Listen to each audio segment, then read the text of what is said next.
Hi, everyone. I'm Dan Albers, and welcome here to This Week in Anderson on the Big Guy Sports Podcast here on USBN Sports. And as always, I'm joined by my co-host, Steve Ellis. And Steve, I can't believe that we continue to get great guests. We're on podcast number 14, and our guest today is no exception. You've had the pleasure of coaching with him, and just pretty cool to have Marcus join us, isn't it? It's a great pleasure to have Marcus join us. He's one of my favorite guys, one of the favorite players that I had the privilege to coach, so I'm excited about this one, Danny. Yeah, it's really cool. So joining us is Marcus Thompson. Marcus, I didn't get a chance to obviously coach you, but I hung around Steve and Frank a lot, and got the pleasure of watching you in basketball at Anderson. And Anderson, I believe when you played, you had a couple good years. And talk a little bit about your experience of playing basketball at Anderson High School with Frank and Steve. So first of all, it's only $50 for those nice words, right? Not 100. It was not 50 a piece. It was just 50, right? All right. That's good, man. That's good. As long as that's a deal, I can keep going. Yeah, you got it, dude. You got it. No, I appreciate you guys. Thank you for letting me be on. This is an absolute pleasure. Anderson basketball was absolutely crazy. So my freshman year of high school was Anderson. And so that was actually, and not to kind of start it off on a low note, but literally that summer when we moved here, and Coach Ellis knows this, that my father passed 3 weeks after he moved here. So my first year at Anderson was pretty, it's kind of a blur, and to be honest with you, and Coach Ellis remember this, my grades actually suffered a little bit, and I kind of had to sit out for a little bit. At the very beginning of the season, I ended up playing, but just because grades, and rightfully so, if you don't have the proper grades, why should you be allowed to play sports? Right. But obviously that was attributed to what I was going through at the time. So that was a blur. Sophomore year got a little bit better. Now, I will say this, here's the thing. I'm 6'4" now. I was 5'5" my freshman year of high school. No, tell us now. He knows. That's why he's not surprised. Yeah. So 5'5" my freshman year of high school. Sophomore year, probably inch to two more. I really didn't hit my growth spurt till junior year. And I say all that because you said a couple of years, obviously, a lot of people would love to have 4 great years. Not everybody gets that, but those 2 years were really, really awesome. I think we were coming to a time where, when you're in high school and you get that right bubble where you've got a decent group of athletes that all, have been born around the same time and all have some pretty good attributes, right? So we had some pretty decent players those couple of years, and it was a lot of fun. It was a lot of fun for me growing into my own, getting some more responsibility, getting the chance to be a leader on the team, and then trying to do some cool things. So it was great. Yeah, that's awesome. So the time frame when you played again, I forget because like time flies and you forget about the time frame. When did you graduate? What was the time frame that you played? So it was 99 to 02 was the time frame. Okay, well, it's amazing all these guys that we, Steve and I have got to watch and stuff. You just forget when it was because we're all obviously getting much older, but a lot older. Yeah.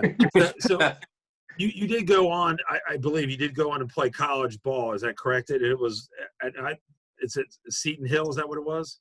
Correct. Yeah. Some people mistake it with Seton Hall. I did that. But they were both started by Mary Ann Seton and the Sisters of Charity. So they are sister schools, if you will, but Seton Hill is the much smaller school, Division II. So talk about that experience about the adjustment from, high school ball and then going to the college ball, and talk a little bit about that, how that adjustment was. Yeah, it was different. So not many people know this, but I actually had the fortunate opportunity because of I was young actually for my grade graduating high school. So I had the opportunity to go to a prep school, Suffield Academy in Connecticut.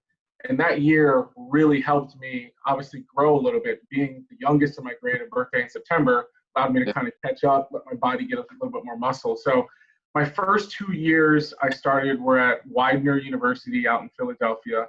And that was just a culture shock, actually. Not just culture, but culture basketball-wise. It's completely different. Just the team dynamics, the understanding of just the day-to-day, the speed of basketball was just amazing. I mean, it's just like everything was just a whole different shock. But spent 2 years there, and then I ended up transferring to Seton Hill, spent my last 3 years of college there. But it was great. But the transition is just, like I said, it's just like the speed. It's just like that. Everything speeds up. It's pretty crazy. Yeah, and then not many guys get the opportunity to play professionally, and you played ABA with I think it was the Kentucky Enforcers. Is that correct? Yeah.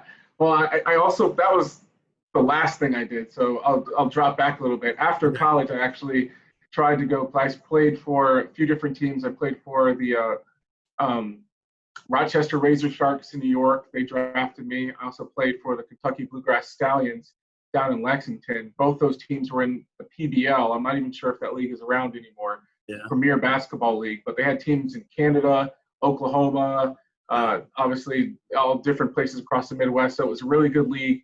And then I also played for a team called the Harlem. Why is it? Harlem Wizards. Thank you. Oh, wow. And so instead of Globetrotter, it was like the Globetrotters, but it was not for profit. So that was pretty cool. So then I took some years off, and then I knew the owner of the Kentucky Enforcers, and so I'm probably 33 at this time, and I'm like, do I still got it? And so I decided to go check to see if I still had it, and turns out I did. I didn't do that bad. It was that was a fun experience, but it was cool to just kind of get back and be like, let me see if I still have this. So. So did you just do that for 1 year, or did you just do multiple years? It was like 1.5-ish. The second year was kind of like Bill Russell, player coach type I icing my knees by after the second quarter. So. Oh, that's funny. That's great, man. That's a great basketball career. Yeah. So, Marcus, I want to go back to high school for a second, if you don't mind. Yeah. So the one thing that a lot of people don't understand is when you were a senior, a couple things. One was the team you were on, with the Norwells and the Patswells and those guys. We had a really, really, really good team. Yeah, but we did. The fact that you were, I believe, at least the start of your senior year, you were still only 16 years old. Yeah. And you got put into school early, for that happens. But just imagine, and Frank and I talk about it all the time, that if you would have, been in your right grade and played another year, what could have been, Yeah. Yes, we've had that. Obviously, we've seen each other a whole bunch of times since my high school career. We've talked about that. Coach Bartholomew, I remember him all the time.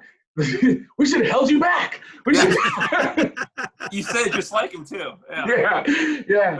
But and even per what I said, with all the emotional things I was going through, it probably, in hindsight's 2020 would have been the best idea. But in the long run, God knows what He's doing. He's, That's right.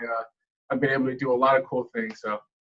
So, and then the other thing before we move on is, and I don't think they have this up in the record books, but I'm going to go on record now and say this is a record that, for sure, your senior year, but combined, all your years playing at Anderson, I don't think there's any doubt, and I've been around basketball way too long, that I don't think there's anybody that has more dunks than Marcus Thompson. I appreciate you saying that. I don't know how much clout that gives me, but I'll take it. Well, a lot of breakaways and some monster dunks. I'll tell you that. It was pretty cool. So let's talk about now, Marcus, and what you're up to and what you're doing. I know you're involved with the Hamilton County Park District and how all that came about. Since in between playing and not playing and moving on with your life here. But talk about this job that you got now. Yeah, so I'll try to answer this holistically and short because I know we got a little bit of a time frame. But as I mentioned earlier, I've been blessed to do a lot of different things. God's taken me in an amazing direction. I'm so thankful for it. But yes, I am the president of Hamilton County Parks District. But that's not my main job. My main job right now is with Skanska. It's a construction management company, and I work in the vendor diversity community development space. But coming out of, and I think, Steve, Coach Ellis, you probably knew this, you could see I have a passion for people. I always have. I've always loved, just talking to people, supporting people. And fortunately, I have been, in my career and in my life, driven in that direction, which has allowed me to really support people. So I've been fortunate enough to be on a number of different boards that support inner city kids, child abuse, drug addiction, and the parks board as well as the zoo. I'm on a board that runs the zoo. So all these things have allowed me to really just use the talents and the gifts that have been given me to just give back post my basketball career. Because you guys know, probably as competitive guys who played sports, at some point in your lifetime, after you realize that I'm an old man and I don't have it anymore, it's like, where do I find this passion from that's going to give me the same thing? And so that's right. That's I've been able to do that. So that's been cool. That's great. That's awesome. So in doing that, and I know that anything you do with people is going to be a positive thing. And so what else have you been into? Because I read some articles and things that you were in something in the Business Courier. Talk about that. I don't want to say something. I don't know. There was a couple things. I worked for the Chamber, and that was an amazing experience. And the Chamber, being the organization that it is always front and center of the business community. And so the things that allowed me to do at the time, I was the leader of the HYPE program, which stands for Harnessing Young Professional Energy.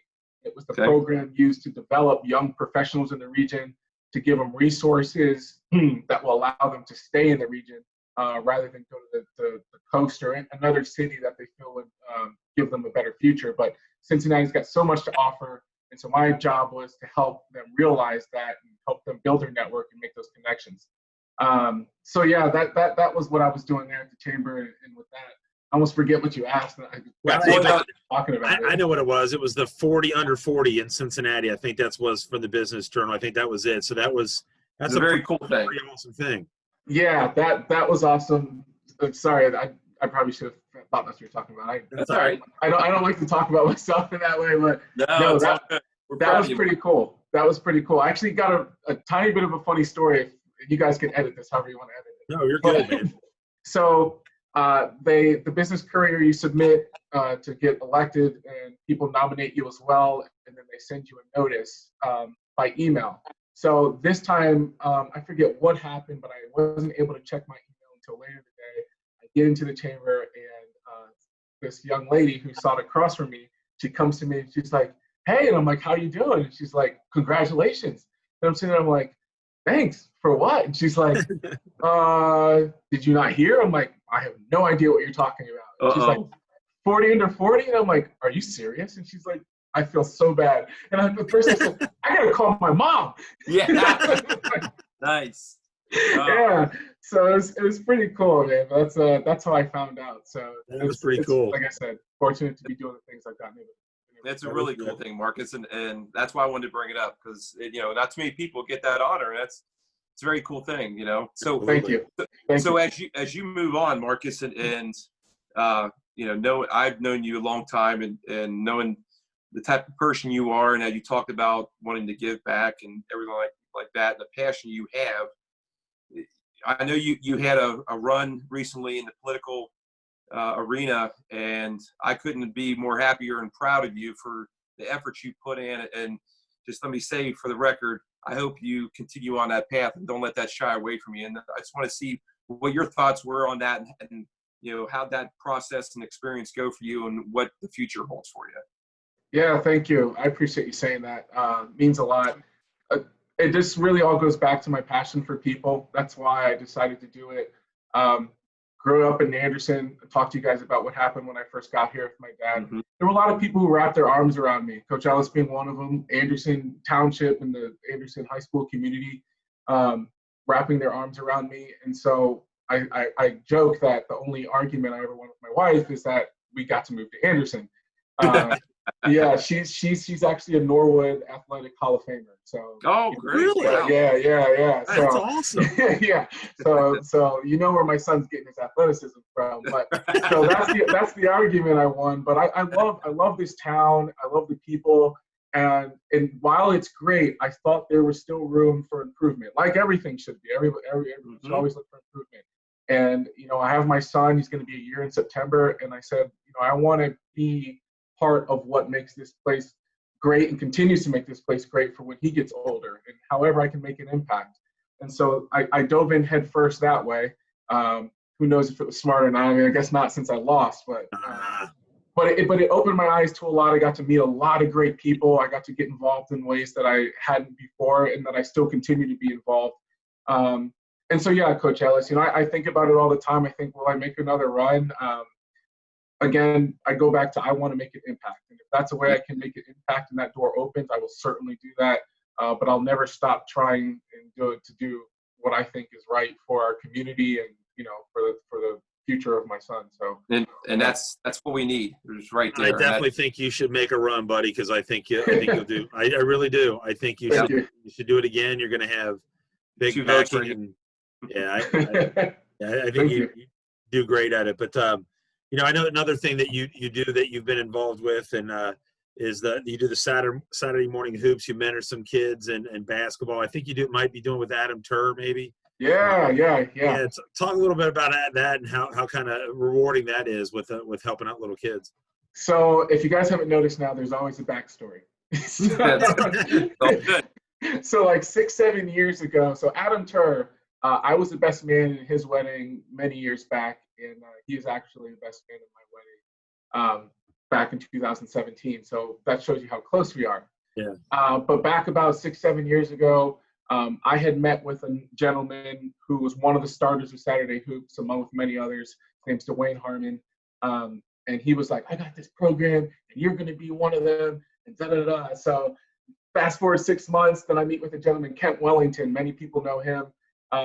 Met with him, and he talked about Saturday Hoops. So I call Adam, or one of us called each other, and it was like, hey, I got to talk to you about this program. And he's like, Saturday Hoops? And he's like, and I'm like, Saturday Hoops? And so from then on, we decided to get into it together.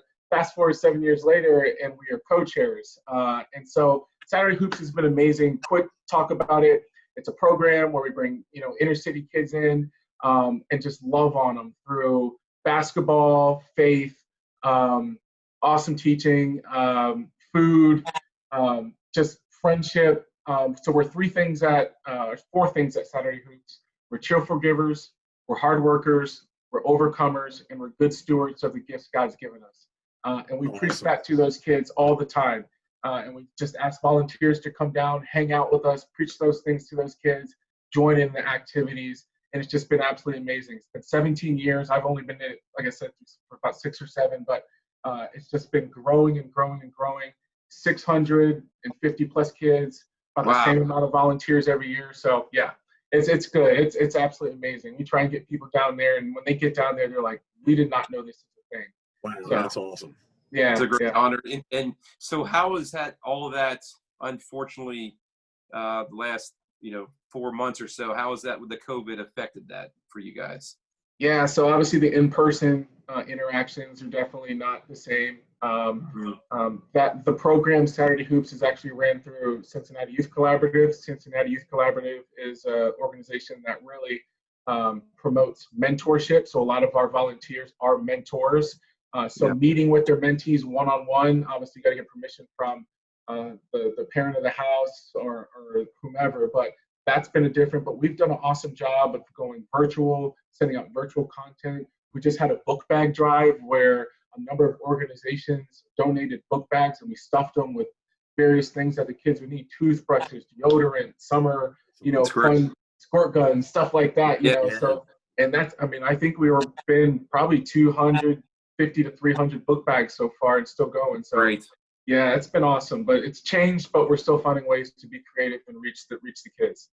Wow, that's awesome. And one thing that we have to say real quick too is I understand that you were kind of back with the Anderson basketball program. I think that you're volunteering with Coach Frank Brandy. So I think these guys maybe need to see you do those amazing dunks, like Steve said. What do you think?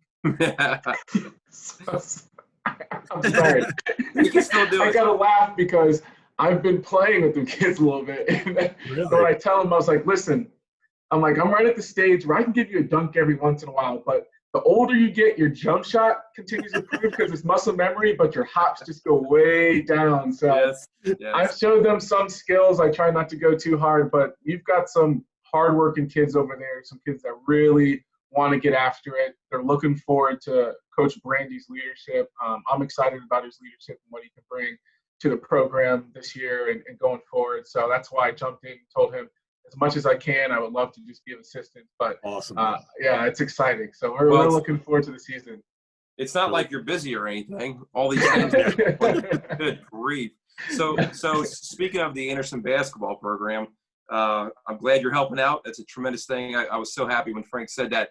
But to bridge the gap here, let's talk a little bit about the future Redskin coming up. Talk about your family. I know you recently got married and you got a little one now, and so excited for you and your family, and to watch them grow and how your times have changed for sure with having a family. Oh yeah. So like I said, talked about my wife, Norwood Athletic Hall of Famer. Her and I met when I was working downtown. She was working downtown. When I say literally, we met eyes, and it was a wrap from there. That's literally the story. I mean, that's cool. Yeah. I saw her another time. It was like we met eyes. We knew it was there. Flirted a little bit. I came back another time, and it's like, hey, you want to have a cocktail or something, happy hour, and we did. And it's just been really great ever since. And she gave me a beautiful young man named Zechariah. My wife's name's Ashley. So she's a nurse at Christ Hospital. She manages the surgical ICU unit. So she's a hero to me. Yeah, she's great. And then my son Zechariah, he'll be 1 year in September. But family life, man, if you would have told me senior year of high school that I'd be a family man back here living in Anderson, if you didn't explain it, how beautiful it actually is, I wouldn't have believed you. So I really can't come up with the true words to express how awesome it is. It's incredible awesome. And I'll tell you firsthand, and so will Danny, that enjoy the ride because it goes fast. It does. That's what I hear. Oh my gosh, that's what I hear. I heard him sending him off to college like next week. So hey, Marcus, I'll tell you how fast it goes. I've got one that's 30 years old. Wow. Okay. Yeah, that's before you know it. That's what you got. So it's. Wow. I started early though, so I started a little early. But yeah, let's guess Danny's age. Yeah, really. I'm like, you don't look. I'm like, good point. I don't want to ask any questions.